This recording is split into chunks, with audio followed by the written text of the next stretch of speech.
Muy buenas noches para todos. Bueno, en el año 2019 tuvimos la oportunidad de realizar una entrevista muy particular, ¿no? Una entrevista a un personaje de nacionalidad peruana que pertenece a este mundo un poco oculto en el tiempo, extraño para muchas personas, llamado el luciferianismo o el luciferismo. Y nos invitaron a un lugar aquí muy particular. Es un lugar llamado Adversus, un lugar que encierra una magia y una mística muy especial, donde sus propietarios tuvieron la generosidad de aceptarnos, invitarnos, pero que sean ellos quienes nos cuenten de qué se trata este lugar y toda la magia que encierra. Así que nuevamente bienvenidos a esta nueva entrevista investigación.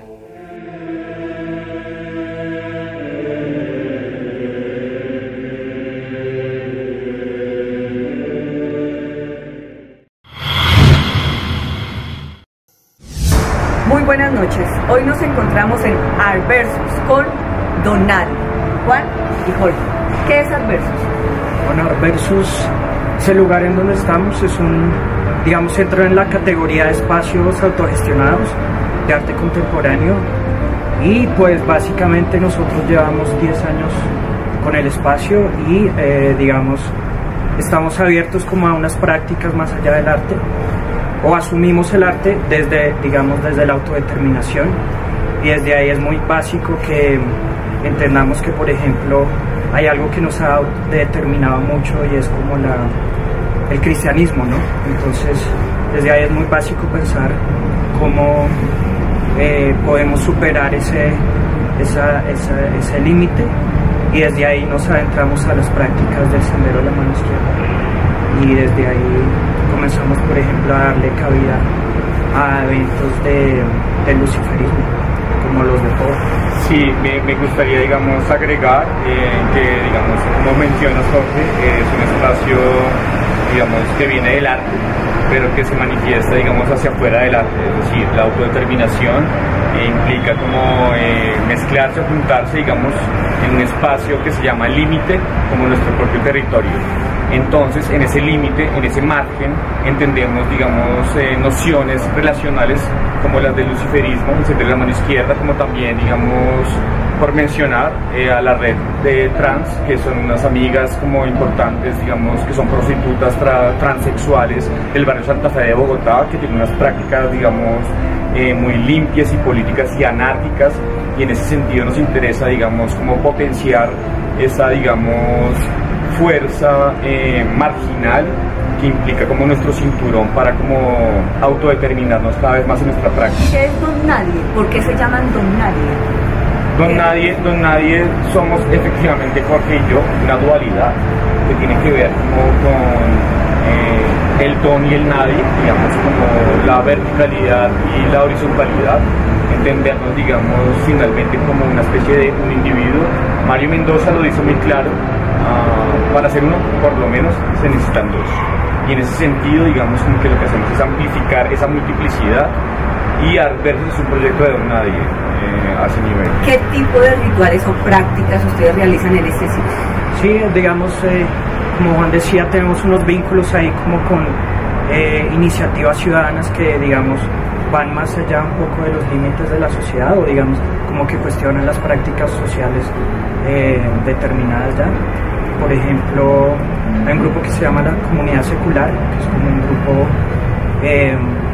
ciudadano, como de gente que hace cosas como, por ejemplo, aquí hicimos como un evento que se llamó Apostasía Colectiva, ¿no? Que es hacer básicamente un documento que a nivel de la Iglesia Católica uno se puede desbautizar, digamos, si cabe esa palabra, como de la Iglesia Católica, ¿no? Como es en ese asumir que el arte es como la autodeterminación, ¿no? Como desritualizarse, digamos, hacer un ritual, digamos, burocrático, porque la gente a veces piensa que los rituales no tienen que ver como con, no sé, la sangre de un cabro, la cosa, pero un ritual finalmente es cotidiano y efectivamente tiene que ver con pararse en la línea de uno mismo y salirse de la Iglesia Católica como, digamos, número económico en el cual como que se entiende como un vampirismo dentro de esa institución frente a uno. Pero también hay algo que ocurrió y que fue, digamos, definitivo como para nuestra práctica artística y como para el devenir del espacio como tal, y fue como un evento que ocurrió en esta casa que, digamos, no puede explicarse, digamos, en términos racionales. No quisiera ahondar en el asunto porque nos extenderíamos mucho, pero a partir de ese evento comenzamos como a investigar y adentrarnos cada vez más como en lo oculto, en el ocultismo, digamos, como en esas cosas que se niegan desde esta práctica como cristiana que nos somete, digamos, y a partir de ahí pues estamos haciendo como eventos como con polígonos. Bueno, Juan y Jorge, ya que hablan de rituales, de todo este tipo de cosas, hubo algo que a mí me impactó muchísimo cuando ingresé al sitio, y es algo que tengo sobre mi cabeza. ¿Qué representa esto? ¿Qué es esto? Yo lo vi y yo dije, aquí hicieron el sacrificio de alguien, mataron a alguien, ahorcaron a alguien, ¿qué es esto? Bueno, pues sí matamos a alguien y efectivamente fue a nosotros mismos. Este objeto, digamos, esta, digamos, ofrenda, se llama Morir a Tiempo. Es una horca hecha a partir de, perdón, corbatas regaladas, digamos, de nuestros padres para, digamos, progresar, para ir a la luz. En ese sentido, lo que hicimos fue apropiarnos, digamos, de ese elemento, transgredirlo, volverlo una cuerda, una horca, digamos, simbólica, porque pues efectivamente uno se podría colgar, pero físicamente, digamos, el elemento no da, digamos, la dimensión para hacer el evento. La noción real del asunto es entenderlo simbólicamente, una especie de portal, una especie de apertura de sí mismo para matar esos valores heteronormativos o, digamos, machistas que implica portar una corbata, ¿no? Es una invitación, digamos, primero para uno, pero sobre todo para el otro, para pendular en ese, digamos, movimiento de la muerte. Jung dice, o lo sugiere, digamos, que para entender, digamos, la espiritualidad hay un arquetipo que es la sombra, para entenderse, digamos, entender su oscuridad, para llegar a la luz, inclusive. Y este es un objeto, digamos, que permite ello, es un objeto ritual, simbólico. Es algo que representa la muerte y el renacimiento, de alguna forma, de ustedes mismos entendiendo su interior. Reafirmarse como artista aquí mismo, ¿no? Como desde la indumentaria propia, ¿no? Como, y quebrar, digamos, esa devenir como vertical como de la sociedad, que la sociedad determina a uno, ¿no? De hecho es como lo que está diciendo Juan. En otro sentido, pues es como una cosa como mucho más simbólica, porque en términos prácticos no funciona, o sea, no se cuelga de aquí y eso se parte. Eso delata como su dimensión de obra y su dimensión como Acá no se hacen nada de rituales, ni malos, ni nada. No, digamos, se invita, digamos, a meditar, a respirar profundamente, a entender, digamos, la oscuridad no desde, digamos, el otro, sino desde uno mismo. Si uno, digamos, quisiera matar a alguien, se invita efectivamente a matarse a sí mismo, simbólicamente. Sí, sin embargo, esta zona verde se ha alojado como rituales muy específicos, como con la Iglesia Mayor de Lucifer y como con otros magos locales que tienen unas prácticas hacia el sendero de la mano izquierda. Hay otras cargas por ahí en ese sentido que tiene la horca, y es que por ejemplo está colgada en un árbol de sauco. El árbol de sauco históricamente, pues hay una historia, y es que Judas se colgó un sauco, ¿no? Y también se dice que fue el primer vampiro, y los vampiros, las estacas con las que se clava un vampiro tienen que ser hechas con el árbol de sauco. También hay otras cosas ahí, es que nosotros hacemos una bebida en todos los eventos que se llama sangre de Judas, y está hecha como con los frutos y las flores del sauco, ¿no? Ahí hay unas cargas como mucho más profundas, pero así viéndolo básicamente. Bueno, el día de hoy tengo la oportunidad de estar compartiendo con Paul Núñez, que muy gentilmente acepta esta entrevista. Poco a poco vamos a ir conociendo quién es, qué hace y por qué esta gran entrevista dentro de todo lo que tiene que ver con la parapsicología y la investigación de fenómenos paranormales. Paul, un placer estar aquí con usted. Muchas gracias por la invitación. Como estabas mencionando, llevo cierto trabajo dentro de lo espiritual, dentro del ocultismo, dentro de lo paranormal, si se quiere, dependiendo de las definiciones que las personas quisieran tomar. Yo vengo de Perú, soy director de una editorial ocultista y también soy el arconte o director también de la Iglesia Mayor de Lucifer, una organización internacional dedicada al luciferianismo en el marco del Sendero de la Mano Izquierda y de la magia, de lo cual vamos a estar conversando en esta ocasión. Bueno, Paul, como arconte de esta gran, no sé, filosofía para mi concepto a nivel internacional, siendo su nacionalidad peruana, ¿qué trabajo viene a realizar usted aquí a este país, a Colombia? Vengo aquí a Colombia a compartir el conocimiento, a encontrarme con personas que para mí son gratas, con las cuales comparto una visión de la espiritualidad y del propio devenir y desarrollo del ser humano. Las obras de Editorial Mano Sinistra, la editorial que dirijo, tienen una gran acogida en este país. De alguna forma parece que la misma idiosincrasia permite que las obras sobre espiritualidad alternativa y la misma literatura también como tal se tengan muy presentes aquí. Aquí la gente es muy dada al estudio, a diferencia de otros países como el propio, que sin desmerecer, porque también existen practicantes de renombre allá, se da la situación particular que en Colombia tiene una gran acogida todo esto. ¿Hay más grupos luciferinos aquí en Colombia a comparación de Perú? Diría que no. Tampoco quisiera sonar petulante o jactancioso o incluso orgulloso, pero digamos que el único grupo reconocido a nivel internacional y que por mí consta es el de la Iglesia Mayor de Lucifer, porque son personas que se han puesto entre sí de acuerdo para tener una filosofía y espiritualidad validada a través de su propio éxito en la vida, que manifiesta los principios de Lucifer y sus cualidades, todo lo que representa eso en la vida, y en realidad eso es el luciferianismo. Y eso en otras partes no se ha dado, o se ha dado de una manera más bien a la sombra del cristianismo. mientras que en Colombia, a partir de la chispa que ha encendido la Iglesia Mayor de Lucifer, se ha dado con fuerza, y en Perú también se ha dado. Recapitulando y ordenando las cosas, podría decir que los grupos serios que podríamos contar son los mismos grupos de la IML o Iglesia Mayor de Lucifer. Aparte de ello, he tenido constancia de otras personas, de otros grupos que han estado trabajando, pero más como una mímica de lo que se cree que es el satanismo, de lo que se cree que es el luciferianismo, pero en realidad se están engañando a sí mismos. Y es por eso que este tipo de grupos no han tenido mucho tiempo, que han muerto muy rápido, así como han aparecido, mientras que la IML se mantiene. Ok, siempre se ha hablado, y aquí en Colombia, desde hace muchos años se habla del luciferismo, se habla del satanismo, pero hay muchas personas que no tienen claro y no saben diferenciar, digamos, que estos dos nombres o estas dos filosofías.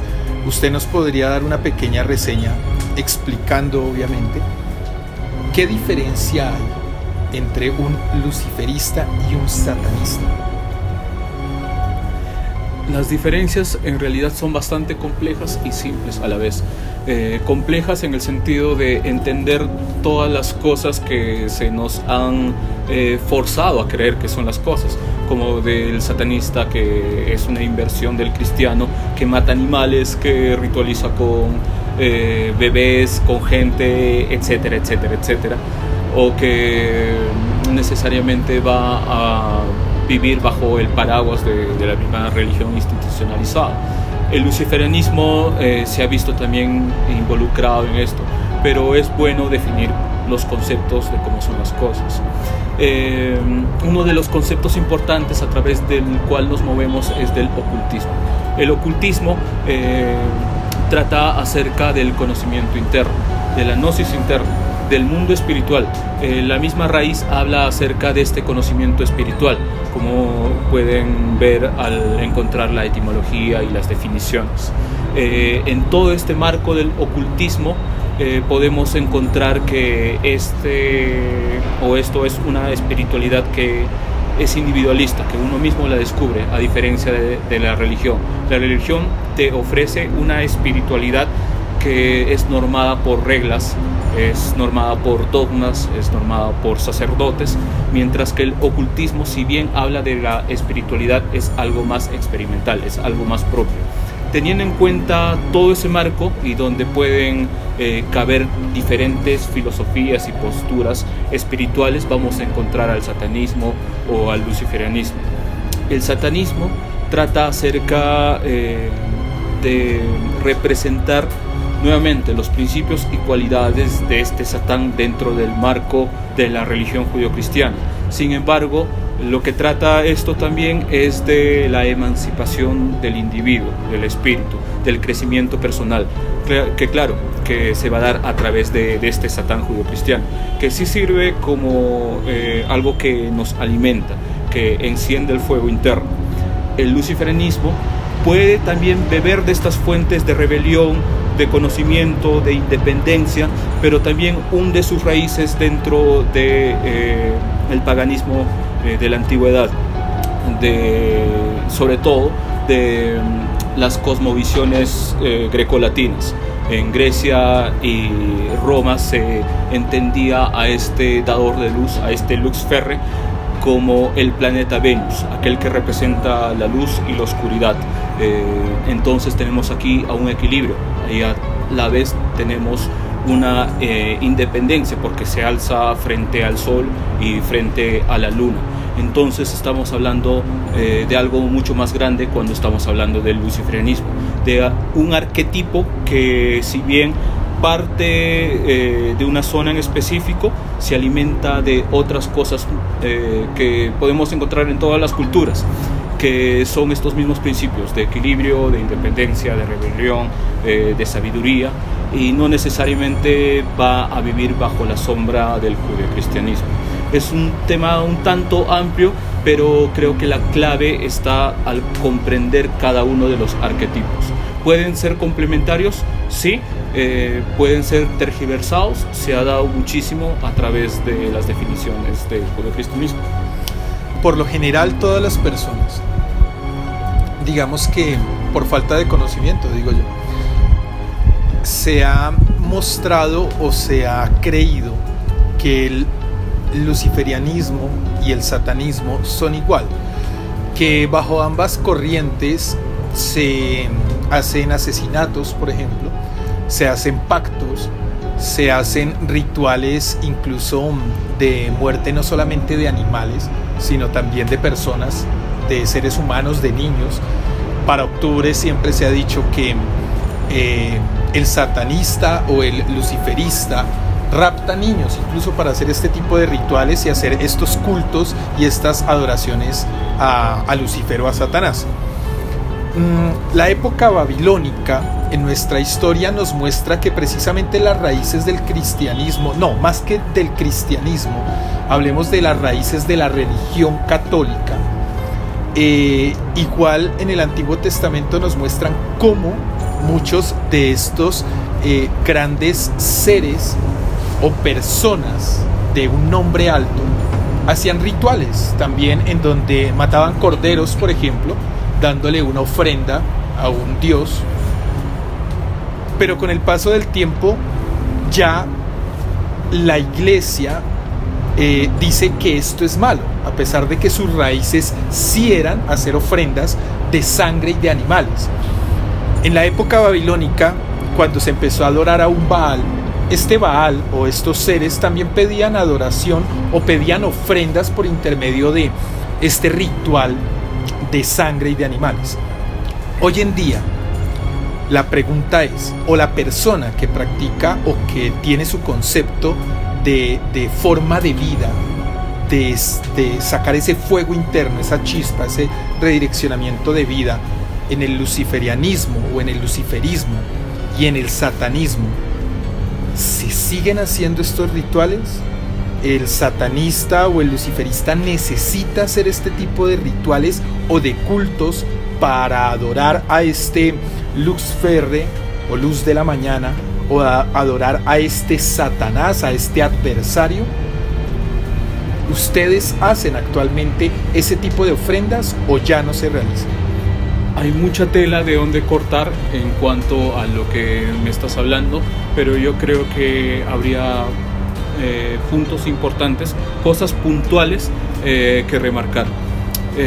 Uno de los puntos importantes es nuestra propia percepción de cómo entendemos el mundo, de cómo entendemos las cosas, a razón de qué. Y esto es la influencia de la sociedad, de nuestra cultura, de nuestros familiares, de todas las cosas que nos rodean. Y todo eso está delineando nuestra visión del mundo, nuestro propio paradigma. Y según el paradigma judío-cristiano, existen los enemigos de la religión institucionalizada y de Dios, que están haciendo este tipo de cosas, que están buscando una unión semejante al que busca el cristiano con Dios, pero en realidad uno no está buscando eso. Lo que está buscando es a la misma usanza del mito de Lucifer, que él mismo en su orgullo quiere ser un propio Dios. Lo que está buscando el iniciado dentro de esto es ser su propio Dios, y esto se da a través del autoconocimiento, de encontrar la propia naturaleza. El objetivo de la magia, del luciferianismo, del satanismo y de todas estas corrientes es eso, del autodescubrimiento.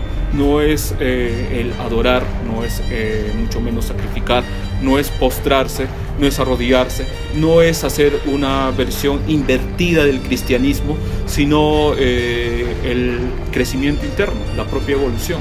Entonces, en ese sentido, las cosas estarían desde antes ya invalidadas, porque se está viendo todo desde los lentes del judeocristianismo. Algunas personas dentro de la magia podrían optar por utilizar la sangre, y esto sirve también como una ofrenda a la propia naturaleza, a sus propios ciclos, al propio círculo del depredador y de la presa. Muchos paganos utilizan los sacrificios para hacer una ofrenda a sus propios dioses, a su propia divinidad, pero luego de eso lo consumen. Es decir, están cumpliendo con el ciclo de la naturaleza, pero no lo desperdician, sino que consumen toda esta carne y luego se mantiene todo este ciclo. Algunas personas también podrían utilizar esto para la alteración de la propia psique, de la propia naturaleza, para alcanzar un estado de trance, para encontrarnos a nosotros mismos en el fondo, en nuestro subconsciente, y al hacer eso encontramos otros estados. Bueno, pero lo que es remarcable aquí, y algunas personas dentro de la magia moderna utilizan, es el uso de la propia sangre. Es decir, entre nosotros mismos en la antigüedad podemos encontrar a otros animales, una cadena evolutiva que ha continuado interminablemente hasta nuestros días, y podemos encontrar ahí a mamíferos, a reptiles, a peces, incluso a cosas mucho más antiguas. Así es que el mejor sacrificio que utilizan estas personas es su propia sangre, su propio elemento, y de esa forma se encuentran con la divinidad. Entonces no hay que ver las cosas desde las gafas de la religión, sino de la propia autotransformación. Algunas personas van a optar por estos sacrificios, algunos no. Esto va a depender de cuán profundo quieran meterse dentro de la magia, pero incluso así esto no es un requisito. Esto es más una herramienta para meter miedo a la religión. Bueno, Paul, realmente usted es una persona muy joven, ¿cierto? ¿Podemos decir la edad? Tengo 29 años. 29 años, Paul. De los 29 años de vida, ¿cuántos años lleva usted dentro del luciferismo? Yo creo que uno no escoge ser un satanista, ser un luciferianista, ser un mago incluso, sino lo que está siguiendo es su propia naturaleza. Siempre menciono esto en mis charlas, la siguiente anécdota, que es de Anton LaVey, que él consideraba que un satanista no se hace, sino se nace como tal, y él consideraba más satanistas a algunos cristianos que han desarrollado una vida exitosa en el aquí y ahora, han sorteado todos los obstáculos que se le han presentado en la vida y surgieron como este Prometeo, como esta figura, sin importar qué tan bajo hayan caído y sin importar nada más. Él creía que estas personas representaban al arquetipo de Satán en sus vidas, y no era necesario que se dijeran a sí mismos yo soy un satanista, sino que era el encuentro consigo mismo. De esa misma forma yo creo que uno debe buscar su propio camino en la vida y va a decidir si es satanista o no, o incluso si podría ser un satanista, llamarse de otra forma o no llamarse como tal. Lo que importa acá es el descubrimiento de la verdadera voluntad y seguir su curso. Así es que yo creo que esto más es una cuestión individual, y en mi vida ha sido de esa forma. Yo he descubierto algunas cosas en mi vida que me han dicho este es mi camino y debo seguir. Así es que no fue tanto una elección, no ha sido de pertenencia, no ha sido de grupos, no ha sido de una iglesia ni nada de eso, sino ha sido un encuentro en solitario con mi propio espíritu. De niño, ¿su familia pertenecía o pertenece a alguna religión? Sí, lo pertenece. Podría decir, sin querer faltarles el respeto, que ellos siguen el cristianismo común que todas las personas o la mayoría de la sociedad lo sigue. Es decir, creer en estos símbolos. En la iglesia católica. Mudos, ciegos, sordos, que simplemente son tótems del dogma, de la moral, de lo que está bueno, de lo que está malo, lo que nos sirve como recordatorio a las personas para saber comportarnos y para dar un sentido a nuestras vidas. En ese sentido yo creo que algunos de mis familiares sí están siguiendo ese camino, y sin embargo no podría ser del todo tan estrecho al condenarlos o al llamarlos seguidores, sino que están siguiendo su propio recorrido en la vida. Y yo creo que cada persona debe seguir eso. Mi familia sí es católica, sí es cristiana, no tenemos problemas. Ellos han entendido el fondo de mi discurso, de las cosas que yo sigo, entre comillas, y no tenemos ningún problema, porque a pesar de que ellos tienen su creencia, saben que yo no estoy adorando a nada, ni estoy cometiendo crímenes, ni estoy yendo en contra de la voluntad de nadie, y todos podemos llevarnos muy bien. Bueno, precisamente en ese concepto siempre se ha visto que la vestidura de negro, el cabello largo, el bafomet, de pronto algunos sigilos, hay muchas personas que creen que ustedes, por ejemplo en su habitación, hace muchos años tuve la oportunidad de conocer una persona que aparentemente era satanista. Era un muchacho muy joven todavía, y él en su cuarto, todas las paredes eran totalmente pintadas de negro, dormía en un colchón en el piso, y en la cabecera de donde dormía pintó una lápida con el nombre con el año de nacimiento de él, y esperando pues cuando iba a fallecer para que al morir su mamá, su papá fuera y colocara la fecha de muerte. Es cierto que ustedes en su habitación, digamos, todo es oscuridad, todo es pintado de negro, calaveras, imágenes de adoración a, no sé, a Baphomet, a Satanás, al demonio, hablemos de velones negros, el bombillo rojo. ¿Es cierto o usted tiene una habitación normal, una habitación común y corriente? Bueno, se dice que el hábito no hace al monje, ¿no? Sí. De repente las personas que me están viendo pueden encasillarme en el estereotipo del satánico, del metalero, del gótico o de lo que sea. Sin embargo, este atuendo, como te comentaba detrás de cámaras, sí, más bien sirve porque estaba saliendo a una ocasión en especial, a una fiesta. Pero en el día a día yo prefiero tener atuendos que se pasen desapercibido. Yo ando con el cabello amarrado. Esto no simboliza necesariamente mi propia incursión en la espiritualidad oscura o el sendero de la mano izquierda.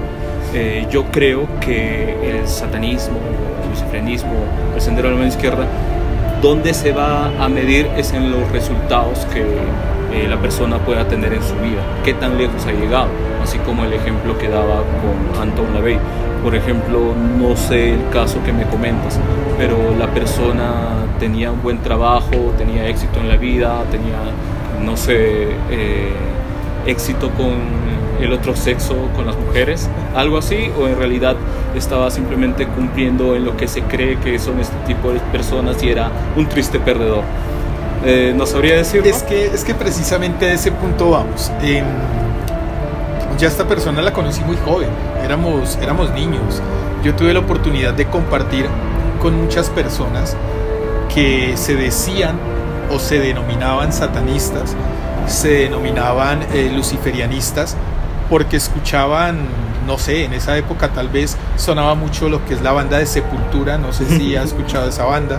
Se escuchaba mucho, pues, es más, el ritmo de vida ha venido cambiando tanto que en los 60s, cuando se escuchaba Kiss, por la sola apariencia, ya eran los satanistas y los adoradores del diablo más fuertes que había.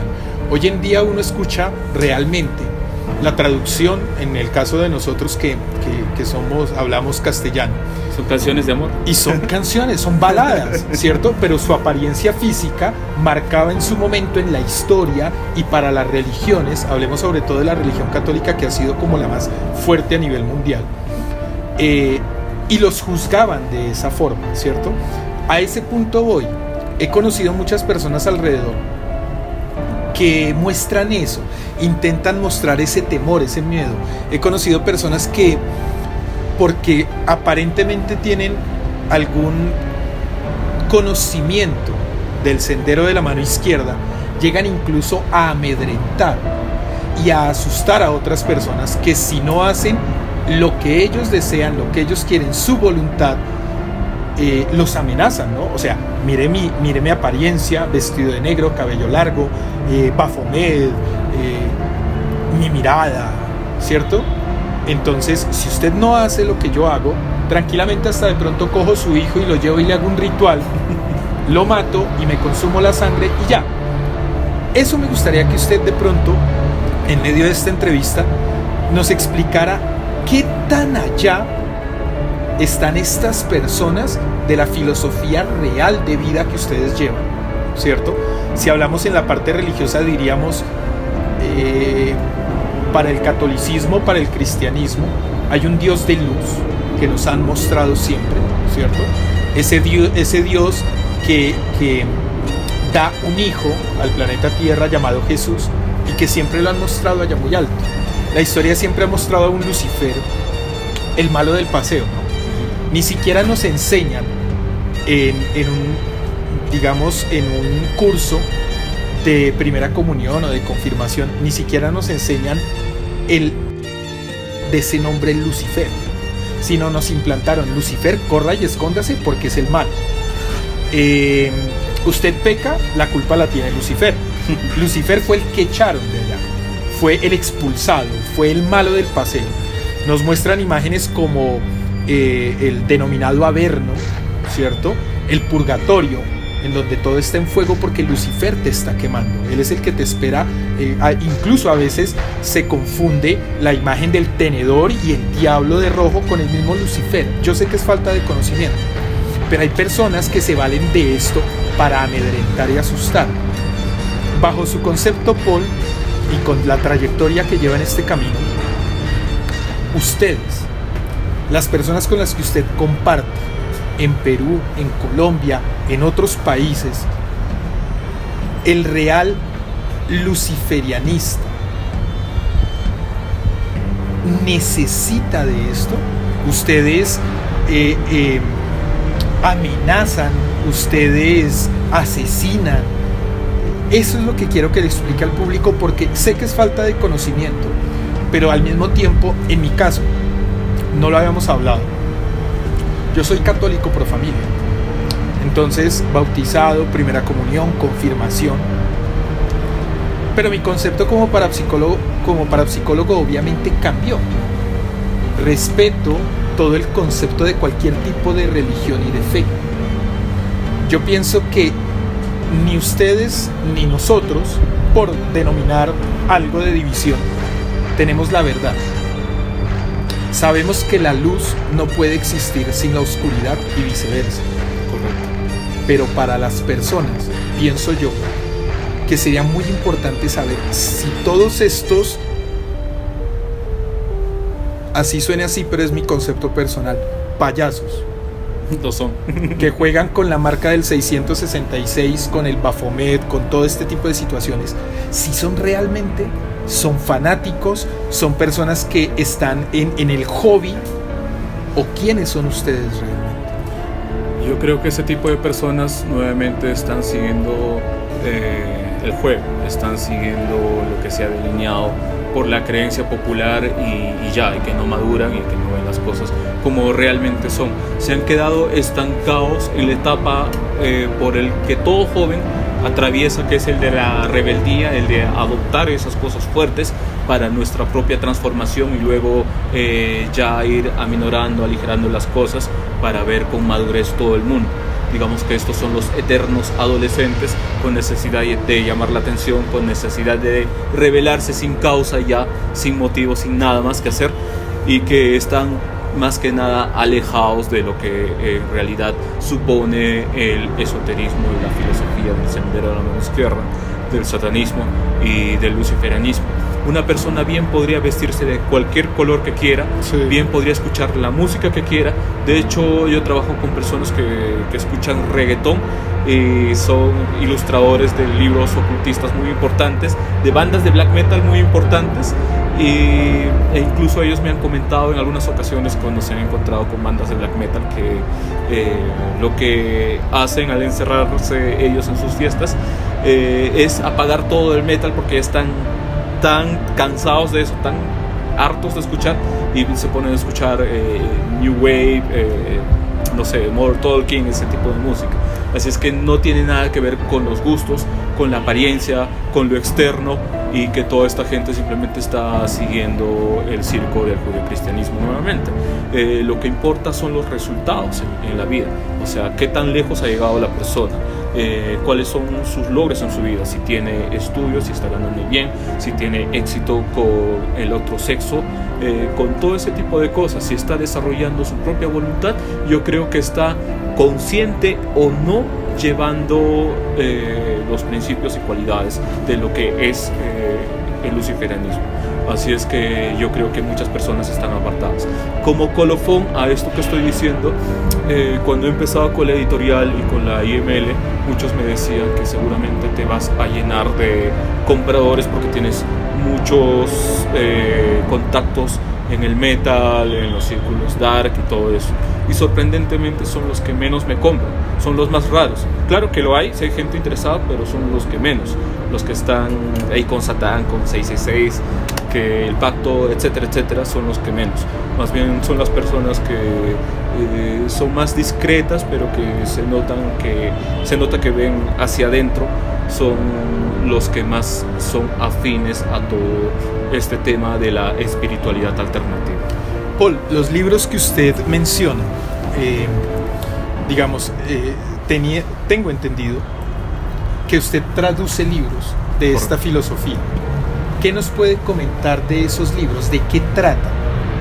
¿Qué son o sea, es fácil? Si yo quisiera, Paul, comprarle a usted libros, ¿usted los vende a cualquier persona o es a un círculo en específico? ¿No son para todo el mundo? Digamos, si un muchacho de 16 años quiere adquirir un libro de esta filosofía, ¿es fácil acceder a él? Empecemos por la primera. ¿De qué tratan estos libros? Tratan acerca del encuentro con la verdadera naturaleza, llámese como se llame, a través del arquetipo y de la máscara que se utilice. Tratan de ese encuentro. Todo el ocultismo en realidad tratan de ese encuentro y luego ver si es que se unen con la totalidad del cosmos o Dios o la naturaleza o como quiera que le llamen, o bien separarse y al separarse volverse dioses a sí mismos. Eso es la diferencia importante dentro del sendero de la mano derecha y dentro del sendero de la mano izquierda. Como yo estoy involucrado con este tipo de prácticas desde una edad temprana, he visto natural abrir una editorial, por eso he incurrido en este camino que me ha resultado bastante enriquecedor en un sentido interno, y eso es lo que uno va a encontrar. Va a encontrar cómo está constituida el alma, si es que uno puede creer en ella, o cómo está constituida nuestra propia mente, cómo trabajar a través de la toma de conciencia de estos conceptos y desarrollarse, desenvolverse. No va a encontrar sacrificios, no va a encontrar ir en contra de la ley, de las normas, de la sociedad, no va a encontrar nada negativo, sino crecimiento. Obviamente va a requerir de muchísimo estudio, de muchísima preparación y dedicación. Las personas que pueden acceder al material, si me pusiera a ser un tanto elitista, yo creo que la editorial no prosperaría. Yo puedo vender este libro a varias personas, muchas de ellas se han sacado provecho, sobre todo en Colombia me he encontrado gratamente con gente que sí ha profundizado en todo esto e incluso han iluminado áreas de las que yo no era consciente, han llevado más allá el trabajo de lo que estaba realizado por los autores de los libros y por eso estoy muy contento. Creo que ha sido una de las mejores recompensas en mi vida eso. Ahora, en cuanto a los menores de edad, porque obviamente el simbolismo que se utiliza acá es uno poderoso, uno fuerte, que podría bien extraviar a cualquier persona, ¿no es cierto? Yo creo que está destinado a mayores de edad, pero me ha pasado algo curioso en las ferias que yo participo en Perú, en ferias editoriales. Algunos padres se acercan con sus hijos y sus hijos encaprichados tal vez por un interés real o no yo por mi parte podría decir que de niño siempre tenía este interés. Ellos exigen a sus padres que compren este libro, y hay algunos libros que podrían tener una temática más fuerte y yo les recomendaba que no, mejor este no, yo te recomiendo esto, que es una mejor introducción. Pero los niños se encaprichaban y los padres cedían a ello, bien por impulsar su curiosidad, su búsqueda de conocimiento, o tal vez por otra cosa, pero a través de ellos algunos niños sí han llegado a este tipo de literatura, de niños entre 12 13 años. Pero por ejemplo, Paul, yo le digo algo, aquí en Colombia yo pensaría que es muy difícil, hablemos de los papás de... A ver, yo tengo 40 años, hablemos de padres de hoy en día, de hijos promedio 12, 15 años, como usted lo habla ya. No creo que aquí en Colombia un padre vaya a ser tan asequible de decir sí, tal vez precisamente por estas raíces tradicionales de religión que existen. En esta primera parte de la entrevista hemos conocido un poco de Paul, un poco de su camino en el sendero de la mano izquierda. Verdad, mentira, solamente tú decides. Lo único que nosotros podemos argumentar es que entre esta información estamos atentos para indagar, averiguar si todos estos pactos con entidades, con seres de oscuridad son reales, si todas las personas los pueden realizar, si estos textos que Paul nos ofrece tienen estas clavículas, tienen estas oraciones, tienen estas invocaciones para tener contacto con esa oscuridad, con ese averno del cual nos han hablado en toda la historia. No se pierdan nuestro segundo capítulo, donde intentaremos llegar a la profundidad de este camino oscuro.